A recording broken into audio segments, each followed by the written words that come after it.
নমস্কাৰ আপোনালোক সকলোকে মোৰ ইউটিউব চেনেল আসাম এক্সাম কৰ্ণাৰলৈ স্বাগতম জনাইছোঁ। Dibrugarh university post graduate entrance টেষ্টৰ যি মেইল লিষ্ট আছিলে সেই প্ৰকাশ পাইছে। আপোনালোকে ডিপাৰ্টমেণ্ট ৱাইজ যি মেইল লিষ্ট আছে সেই ডাউনলোড কৰিব পাৰিব। ৱেবছাইটত অহাৰ পিছত আপোনালোক ওপৰতে দেখিব প্ৰভিজনেল মেইল লিষ্ট বুলি, তাতে ক্লিক কৰাৰ পিছতে এনেকৈ আহিব provisional mail list admission various program. গতিকে আপোনালোকে তললৈ নটিফিকেশ্যনখিনিও পাব আৰু ইম্পৰ্টেণ্ট আপডেটখিনি ক্লিক কৰিলে ইম্পৰ্টেণ্ট আপডেটবোৰ চাব পাৰিব। ক্লিক সেই বটনটোত ক্লিক কৰাৰ পিছতে আপোনালোকে মেইল লিষ্টবোৰ দেখা পাব। ইয়াত আপোনালোকে দেখিব লিষ্ট অফ প্ৰভিজনেলি চিলেক্টেড কেণ্ডিডেটছ, অৰ্থাৎ ইয়াত MA MSc আপোনালোকৰ ছায়েন্স আৰ্টছ চবৰে দিয়া আছে। কিছুমানৰ হয়তো অহা নাই, কিছুমানৰ আহিছে। ইয়াত আপোনালোকৰ ওপৰতে আপোনালোকৰ এডমিশ্যন ডেটটো উল্লেখ কৰা আছে, টাইমিং উল্লেখ কৰা আছে, আপোনালোকে চাই ল'ব পাৰিব। সকলো উল্লেখ কৰা আছে। গতিকে আপোনালোকৰ নিজৰ নিজৰ মেইল লিষ্টবোৰ ডাউনলোড কৰিব পাৰিব আছামিজত।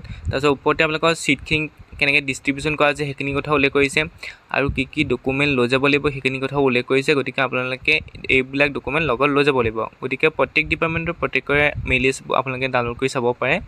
আছামিজৰ হায়েষ্ট যদি আনি যাব চায় তেতিয়া 93.75 আপোনালোকৰ গৈছে যি এণ্ট্ৰেন্সত।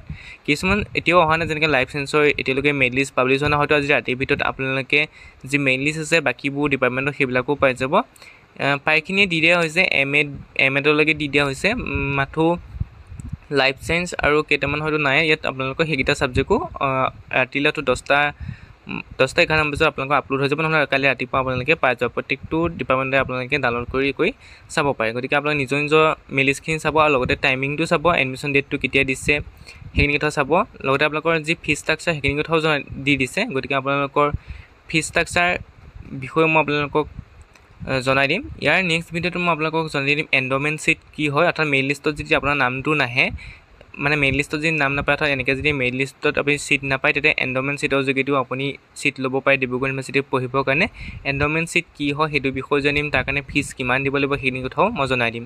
ইয়াত আপোনালোকে ফিজ ষ্ট্ৰাকচাৰটো চাব পাৰে। চবৰ কাৰণে ফিজ ষ্ট্ৰাকচাৰ দি দিয়া হৈছে। MA MSc কাৰণে দিয়া হৈছে, আছামিজ কেমেষ্ট্ৰি সকলোৰ কাৰণে আপোনালোকৰ ফিজ ষ্ট্ৰাকচাৰটো দি দিয়া হৈছে। এইখিনি আপোনালোকে যেতিয়া এডমিশ্যন কৰিব সেইটো সময়ত হয় অফলাইন পে'মেণ্ট কৰিব লাগিব, নহ'লে অনলাইন। নহ'লে আপুনি পে'মেণ্টটো দিলে গোটেইটো অফলাইনৰ যোগেদি দিব লাগিব, নহ'লে আপুনি অনলাইনৰ যোগেদি দিব লাগিব। ডিব্ৰুগড় ইউনিভাৰ্চিটি গ'লে আপোনালোকে তাত বেংক আছে, ষ্টেট বেংক অফ ইণ্ডিয়া, তাতে আপোনালোকে পে'মেণ্টটো জমা কৰি এই পে'মেণ্টবোৰ দিব পাৰিব। যদি আপোনালোকে ভাবে আপোনালোকৰ হাতত কেছ নিব নোৱাৰে বা অনলাইন যোগে দিব বিচাৰে, তেতিয়াহ'লে আপোনালোকে তাত ইউনিভাৰ্চিটিতে আপোনাৰ বেংক আছে, বেংকৰ যোগেদি আপোনালোকে অনলাইনৰ যোগেদি আপোনালোকে পে'মেণ্টবোৰ দিব পাৰিব। গতিকে আপোনালোকৰ ফিজ ষ্ট্ৰাকচাৰখিনিও চাই ল'ব এনেকৈ ডাউনলোড কৰি। গতিকে আপোনালোকে নিজৰ নিজৰ মেইল লিষ্টবোৰ চাব পাৰিব।